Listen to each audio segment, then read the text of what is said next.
योग एवं अध्यात्म के आराध्य पर ब्रह्म परमेश्वर योगीराज भगवान श्री कृष्ण के पावन श्री चरणों में मेरा शीर साष्टांग दंडोत प्रणाम है। आप सभी समस्त योग के प्रेमी, सभी राष्ट्रभक्त एवं सभी भगवत भक्तों को हृदय से प्यार भरा मेरा प्रणाम है। आज हम सब लोग एक बहुत अच्छे विषय के ऊपर आज चर्चा करने वाले हैं और उसको समझने वाले हैं। प्राण, हमारे देह में स्थित जो प्राण है, माने बस एक लफ्ज़ सब लोग बोलते हैं कि प्राण, मगर ये प्राण के ऐसे अलग अलग 10 प्रकार है। 10 प्रकार में से 5 मुख्य प्रकार है, माने मुख्य 5 प्राण है और उप प्राण 5 है। तो आज हम सब लोग ये समझ लेंगे कि मुख्य 5 प्राण कौन से हैं। तो देखिए, सिद्धासन, सुखासन, पद्मासन, वज्रासन या किसी भी एक ध्यानात्मक आसन में बैठ करके आप उन 5 मुख्य प्राणों को समझ लीजिए। तो सबसे प्रथम जो हम भरते हैं,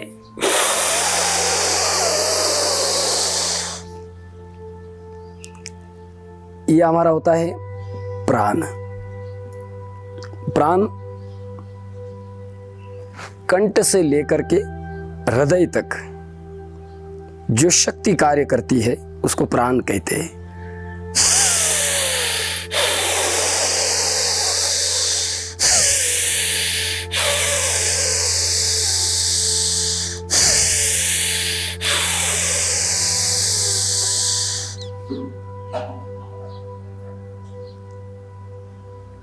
कंठ से लेकर के हृदय तक जो शक्ति सक्रिय है, जो कार्य करती है, उसे प्राण कहते हैं।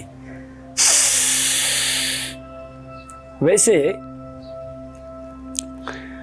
हमारे भारतीय संस्कृति में और हमारे प्रश्न उपनिषद में कहा गया है कि देवलोक, अंतरिक्ष लोक और पृथ्वी लोक, इन तीनों लोकों में सबसे ज़्यादा शक्तिशाली अगर कोई तत्व है तो वो प्राण तत्व कहा गया है। देखिए, तीनों लोकों में, देवलोक, अंतरिक्ष लोक और पृथ्वी लोक। देवलोक, यहाँ से ऊपर हमारा देवलोक है और यहाँ से लेकर के यहाँ तक हमारा अंतरिक्ष लोक है और नीचे हमारा पृथ्वी लोक है। इन तीनों लोकों में सबसे ज़्यादा शक्तिशाली, सबसे ज़्यादा प्रभावशाली अगर कोई तत्व के बारे में अगर चर्चा हुई है प्रश्न उपनिषद में, तो वो प्राण तत्व के बारे में। तो ये प्राण तत्व क्या है, कैसा है और कितने प्रकार के प्राण है, वह हमारे शरीर के ऊपर कहाँ से कहाँ तक कैसे कैसे कार्य करते हैं, इसके बारे में मैं आज आपको जानकारी देने का एक छोटा सा प्रयास कर रहा हूँ। तो हमने प्रथम देखा प्राण। ये प्राण है जो हम धारण करते हैं। प्राण कंठ से लेकर के हृदय तक जो शक्ति संचालित है, जो सक्रिय करती है संपूर्ण हमारे उन अंगों को, उसको प्राण कहते हैं। आइए अब देखते हैं अपान प्राण।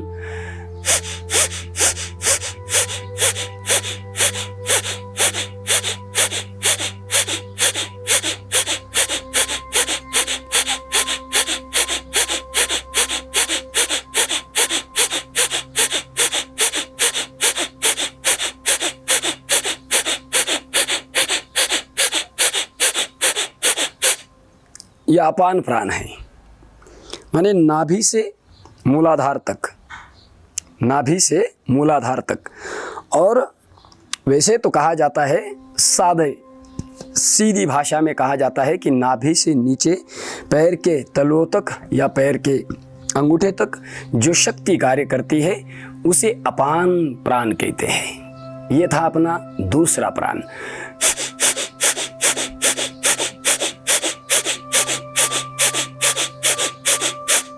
अपान फिर दोहराता हूं, नाभि से मूलाधार और मूलाधार से भी निचले वाले अंग माने नाभि से लेकर के पैर के अंगूठे तक जो शक्ति कार्य करती है उसे अपान प्राण कहते हैं। अपान प्राण। फिर एक तीसरा प्राण जो महत्वपूर्ण प्राण है, जो हमारे कंठ से लेकर के मस्तिष्क तक कार्य करता है, कंठ से लेकर के मस्तिष्क तक कार्य करता है, उसे उदान प्राण कहते हैं। मगर वो क्रम के हिसाब से 3 नंबर पर है, मगर मैं आपको थोड़ा सा साधा और सीधा तरीका मैं बता रहा हूं कि पहले समझ लेना प्राण, ये देख लेना प्राण, फिर अपान, फिर समान। यह हमें सबसे पहले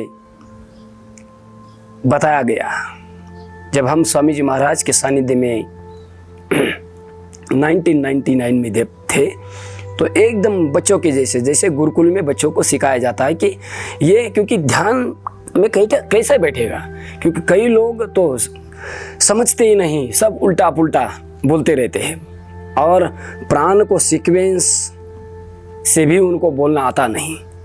तो ये सीक्वेंस के हिसाब से मैंने पहले प्राण, फिर अपान, फिर उदान आपको बताया। मगर यहाँ मैं थोड़ी सी माफ़ करना, मगर सीक्वेंस को थोड़ा तोड़ रहा हूँ, ये ध्यान में रखना, क्योंकि आपके ध्यान में रहना चाहिए। तो 3 नंबर पे उदान प्राण है, ये याद रखना। मगर यहाँ मैं 3 नंबर पे आपको बता रहा हूँ कि समान प्राण।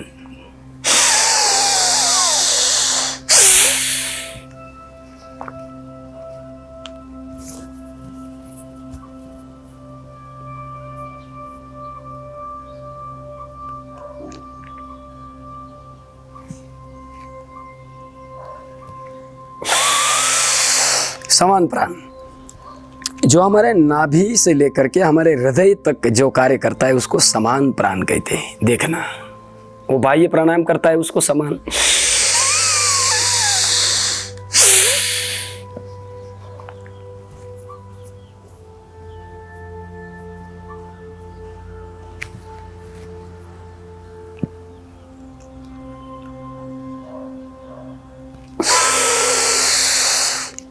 पर ब्रह्म परमेश्वर योगीराज भगवान श्री कृष्ण ने गीता में बहुत बढ़िया कहा है इसके बारे में।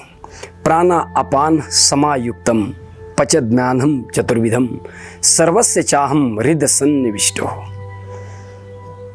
इसका अर्थ आप समझ लेना कि जिनके पंच प्राण, जिनके पंच कोश, पंच ज्ञानेन्द्रिय, पंच कर्मेंद्रिय, प्राणा अपान समायुक्तम पचज्ञानम चतुर्विधम, सारे जितने भी पंच प्रकार जितने भी बताए गए हैं वो जब सब योग युक्त है, भगवत युक्त है, सब समान है, उन्हीं के हृदय में मैं वास करता हूँ। तो ये वैसे देखा जाए तो ये चौथा प्राण था। मगर ध्यान में रहने के लिए हमने आपसे आसान तरीके में उसको बताने का प्रयास किया कि नाभि से लेकर के हृदय स्थल तक जो शक्ति हमारे शरीर को सक्रिय करती है उसको समान प्राण कहते हैं। और उसके बाद में फिर प्राणायाम की दृष्टि से उदान प्राण।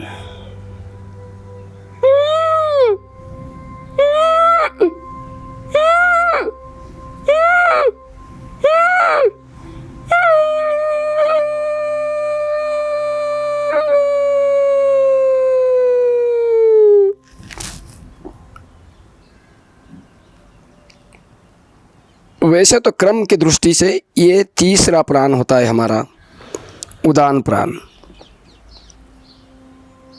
मगर प्राणायाम के दृष्टि से, प्राणायाम के क्रम के हिसाब से हमने आपको इसको चौथे नंबर पर लिया है। क्योंकि प्राणायाम करते समय हम पहले भस्त्रिका करते हैं, फिर कपालभाति करते हैं, फिर बाह्य प्राणायाम करते हैं, फिर उज्जाई प्राणायाम करते हैं, फिर अनुलोम विलोम करते हैं, ऐसे। तो प्राण के क्रम के हिसाब से प्राण, अपान, उदान, समान और व्यान, ये 5 प्राण होते हैं, मुख्य प्राण।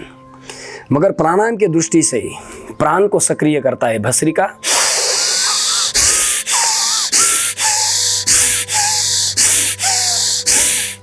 अपान को सक्रिय करता है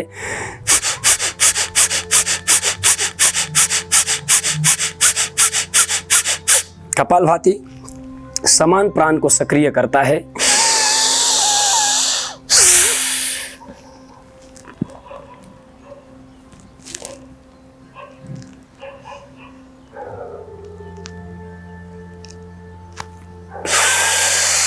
बाह्य प्राणायाम, और उदान को सक्रिय करता है उज्जाई प्राणायाम।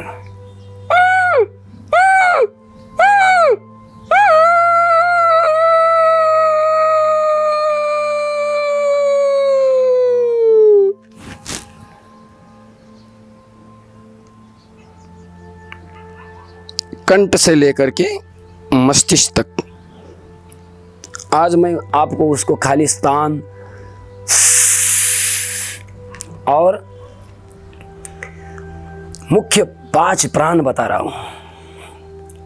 तो ये उज्जाई प्राणायाम से उदान प्राण हमारा सक्रिय हो जाता है, और उसके बाद में अंतिम और सबसे महत्वपूर्ण प्राण होता है हमारा व्यान प्राण, जो हमारे एड़ी से लेकर के हमारे चोटी तक पूरे शरीर के ऊपर व्याप्त है, पूरे शरीर में सक्रियता उसकी है, और पूरे शरीर को भी सक्रिय कर देता है।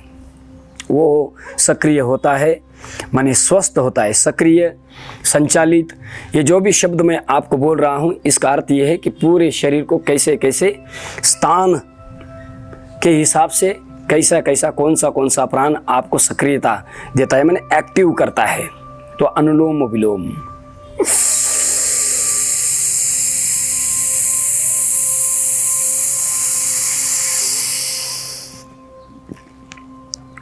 बाएं से लिया, फिर दाएं से छोड़ा,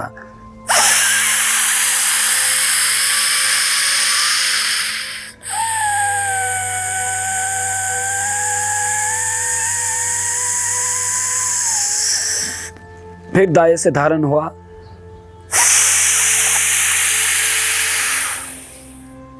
फिर बाएं से छोड़ दिया,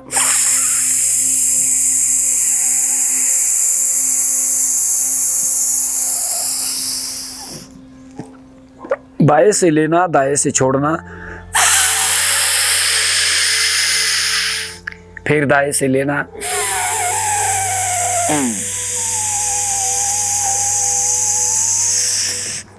और फिर बाएं से छोड़ करके विश्राम करना। तो ये हमारे पूरे पिंड से लेकर के पूरे ब्रह्मांड को शुद्ध करने वाला, माने यथा पिंडे तथा ब्रह्मांडे, तथा ब्रह्मांडे यथा पिंडे, ये कहा गया है। और इसी को भगवान श्री चक्रधर स्वामी ने भी बहुत बढ़िया बताया है सूत्र पाठ में। महर्षि पतंजलि जो आध्यात्मिक विद्या के रस में महापुरुष है, इन्होंने इसको बहुत ही सीधे सादे सरल सहज तरीके से बताया है। और ये 5 प्राण जो मुख्य 5 प्राण हैं, वैसे तो ये पांचों के पांचों प्राण ब्रह्म से लेकर के, ब्रह्म ने माया को, माने परमेश्वर ने माया को आदेश दिया। माया माने प्रकृति, और प्रकृति के ही संचालन में पूरे ब्रह्मांड में सक्रियता के साथ सक्रिय रहती है। माने इसको संचालित कौन करती है? माया करती है, प्रकृति करती है। तो ये पांचों प्राण माया के अधीन है, इतना याद रखना। प्रकृति के अधीन ये पांचों प्राण हैं। और इस पांचों प्राण को अगर हम हर दिन प्रतिदिन अहरनिश अगर इसको समझ ले, माने प्राण कौन से प्राणायाम से सक्रिय होता है, अपान कौन से प्राणायाम से सक्रिय होता है, उदान कौन से प्राणायाम से सक्रिय होता है, समान कौन से प्राणायाम से सक्रिय होता है, और उदान प्राण कौन से प्राणायाम से सक्रिय होता है, और उसके सक्रिय होने से हमारे शरीर के कौन से इंद्रियों के ऊपर उसका अच्छा असर पड़ता है। तो ये इतना भी अगर आप समझ लोगे तो बस आपकी जीवन की जो नैया है ये पार हो जाएगी। तो आज इस पांचों प्राण के साथ फिर वापस आखिर में इसको समझाने का एक कृति करते हुए समझाने का प्रयास कर रहा हूं। देखो, प्राण छोड़ दिया वो अपान, रोक दिया वो समान, उदान पूरे शरीर के ऊपर जो व्याप्त है वो व्यान। तो ये पांच प्राण ध्यान में रखने के लिए ये आसान तरीका हमने आपको बताया।